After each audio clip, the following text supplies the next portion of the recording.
यहाँ पे हर तरीके से हिंदू मुस्लिम या जात के ऊपर झगड़ा पैदा करना, ये मोदी शासन के 11 वर्ष का एक कैरेक्टर रहा है। पूरे भारतवर्ष में मोदी सरकार के 11 वर्ष बताती है कि एक फैसिस्ट रूल है।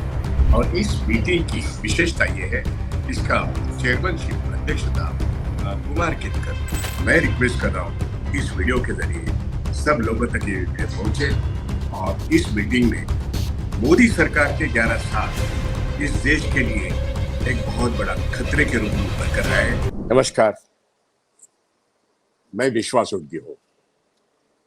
आपके सामने एक बहुत इंपॉर्टेंट एजेंडा लेके आपसे बात करनी है। बंबई, महाराष्ट्र और देश में एक बहुत महत्वपूर्ण संगठन है, उसका नाम है फ्रेंड्स ऑफ डेमोक्रेसी। बहुत सालों से ये संगठन जो इस देश की इकोनॉमी में या पॉलिटिक्स में या सिविल मैटर जितने भी है, इसमें जो रुचि रखने वाले लोग हैं, जो इंटेलेक्चुअल्स हैं, उनकी ये संगठन है।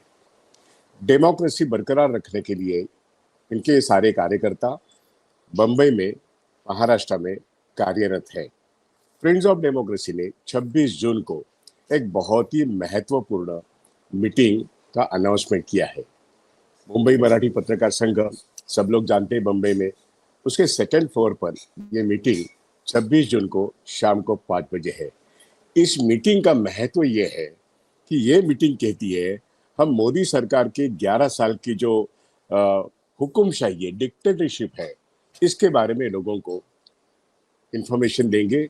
क्योंकि 50 साल इमरजेंसी को पूरे होने के बाद भारतीय जनता पार्टी के जेपी नड्डा अध्यक्ष कहते हैं देश भर में कांग्रेस की अनाउंस की गई इंदिरा गांधी जी की जो इमरजेंसी है, इसके खिलाफ हम जन जागरण करेंगे। अब सवाल ये है कि इमरजेंसी 50 साल हो गए, वो तो लोग भूल गए। उसके बारे में तो इंदिरा गांधी, राजीव गांधी, राहुल गांधी बहुत कुछ कह चुके हैं। लेकिन आज की तारीख में लोगों को जो याद आ रहा है, जो दिख रहा है, वो मतलब सामने दिखता है, वो मोदी गवर्नमेंट की 11 साल की हुकुमशाही, डिक्टेटरशिप, जहां पर देश के संविधान के तहत ये देश नहीं चल रहा है। देश के संविधान के तहत जितनी सारी संस्थाएं हैं, सारी संस्थाएं इलेक्शन कमीशन से लेके बैंक्स, इंश्योरेंस, आरबीआई, सेबी, बहुत सारे पब्लिक सेक्टर बैंक्स, इनके हालत आज की तारीख में वो प्राइम मिनिस्टर्स के ऑफिस या मिनिस्टर ऑफ फाइनेंस के ऑफिस से चलाया जाता है। वो पीपल्स ओरिएंटेड नहीं रहा है, वो ब्यूरोक्रेटिक ओरिएंटेड हो गया है। उनकी जो एक ऑटोनमस सिचुएशन थी वो खत्म हो गई है। और ईडी और सीबीआई तो सिर्फ पार्टीज को, पॉलिटिकल पार्टीज को तोड़ने के लिए इस्तेमाल किया जाता है। और इलेक्टोरल बॉन्ड का सवाल क्या है, वहां तो चंदा दो धंधा करो, ये बात आती है। और प्राइम मिनिस्टर केयर फंड का क्या बात है? तो इस देश में क्या नहीं होता है, लेकिन पीएम केयर फंड में पैसा आ रहा है, क्या गायब ही है। और इस देश में ईडी और सीबीआई, इनकम टैक्स सिर्फ सरकार के लिए काम करती है। जब सरकार चाहती है तो वो रेड करती है। और फिर ये जो एक तरीके का इस देश का जो फंडामेंटल राइट्स है, संविधान से दिया हुआ इस देश के नागरिक को, इसका हनन हो रहा है। हिंदू मुस्लिम तो किया जा रहा है, लेकिन नागरिकों के अधिकारों का हनन जिस ढंग से मोदी सरकार के काल में भारतीय जनता पार्टी के जितने भी शासित राज्य है, आप ले लो ना महाराष्ट्र। महाराष्ट्र में क्या हो रहा है? महाराष्ट्र में खुद की सुरक्षा के लिए उन्होंने जन सुरक्षा विधेयक, मतलब वो एक कानून लाना चाहते हैं। 30 जून के बाद जो असेंबली है वहां पर वो एक नया विधेयक पेश करेंगे जिसका कानून बनेगा। इसको कड़ा विरोध महाराष्ट्र की तमाम जनता कर रही है। 12,000 से ज्यादा लोग, उन्होंने हमारी एप्लीकेशन की सुनवाई करो, ये उस कमेटी को कहा है। चंद्रशेखर बावनकुळे इस कमेटी के अध्यक्ष है, लेकिन किसी की सुनना नहीं।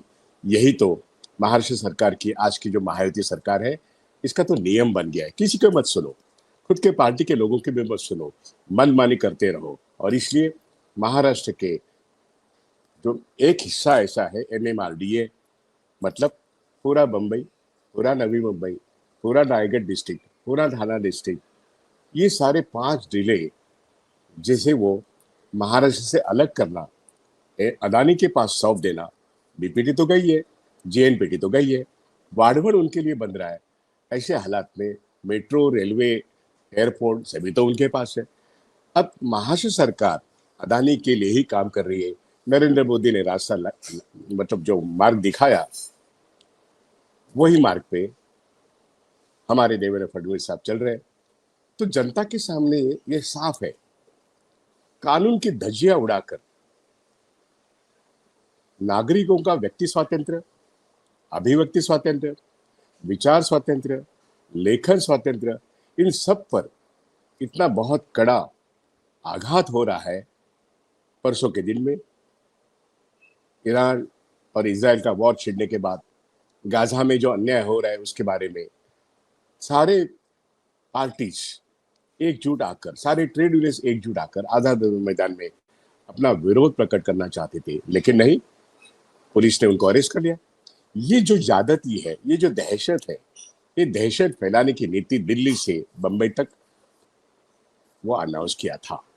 उसके बाद उसमें जो 20 पॉइंट जो पॉइंट प्रोग्राम है, उसके बारे में इस देश में बहुत कुछ आज तक हुआ है। वो तो पॉवर्टी एलिवेशन का ही प्रोग्राम था। बहुत अच्छे काम इमरजेंसी में हुए। हाँ, अपोजिशन को जेल में जाना पड़ा। आखिर वो अपोजिशन जो आज सत्ता में है, वो माफी मांगकर बाहर भी आ गया है। अपोजिशन राइट का हो या लेफ्ट का हो, लेकिन इंदिरा की सरकार इमरजेंसी के बाद बार बार इन सब लोगों का डेमोक्रेटिक राइट रिस्टोर भी किया। उनका सुनना ये तो कांग्रेस ने किया है, लेकिन आज 50 साल के बाद भी इसको एक एजेंडा बना के खुद की जो एक 11 साल की जो नाकामयाबी है या डिक्टेटरशिप है, इसी के जरिए वो एक झूठ फैलाना, ये बात भारतीय जनता पार्टी और संघ परिवार कर रहा है। इसको मद्देनजर रखते हुए 50 साल इमरजेंसी के बारे में भारतीय जनता पार्टी कुछ भी अनाप शनाप बोलते रहेगी, लेकिन जो इमरजेंसी के वक्त अंदर थे, उसमें से बहुत सारे समाजवादी या वामपंथी दल आज इंडिया गठबंधन में है। और वो जान चुके हैं कि मोदी का खतरा, मोदी की फैसिस्ट ये जो रिजिम है, इसका खतरा बहुत ज्यादा है। यहाँ पे हर तरीके से हिंदू मुस्लिम या जात के ऊपर झगड़ा पैदा करना, ये मोदी शासन के 11 वर्ष का एक कैरेक्टर रहा है। दलितों के खिलाफ, अल्पसंख्यक के खिलाफ, विद्यार्थियों के खिलाफ बहुत बड़ा अन्याय हो रहा है। और यहाँ पे एजुकेशन पॉलिसी हो या हेल्थ पॉलिसी हो या नया रोजगार कोई बनता ही नहीं है। ऐसे वक्त लोग बौखलाए हैं, लोगों में एक असंतोष है। इसलिए 11 वर्ष की जो मोदी सरकार की हुकुमशाही है, इसके खिलाफ फ्रेंड्स ऑफ डेमोक्रेसी ने इसको एक कैमरा में लाने के लिए, इसको फोकस करने के लिए एक मीटिंग आयोजित की है। और मैं इसलिए चाहता हूँ कि इस वीडियो के जरिए सब लोगों तक ये इन्फॉर्मेशन पहुंचे कि मुंबई मराठी पत्रकार संघ उसके सेकंड फ्लोर पे 26 जून इस दिन शाम को 5 बजे फ्रेंड्स ऑफ डेमोक्रेसी ये मीटिंग बुला रहा है। और इस मीटिंग की मतलब खासियत ये है कि मोदी सरकार के कार्यकाल में ईडी और सीबीआई हो या कोई भी उनके जो वेपन्स हैं, इनकम टैक्स एक्ट हो, इसके जरिए शिवसेना उद्धव बाळासाहेब ठाकरे के नेता member of parliament Sanjay Raut, इनको जेल में डाला गया। महाविकास आघाड़ी के होम मिनिस्टर जो देशमुख साहब है, इनको जेल में डाला गया। कुछ नहीं साबित हुआ, लेकिन उनके ऊपर अन्याय हुआ। ये मोदी सरकार के कार्यकाल के विक्टिम्स हैं।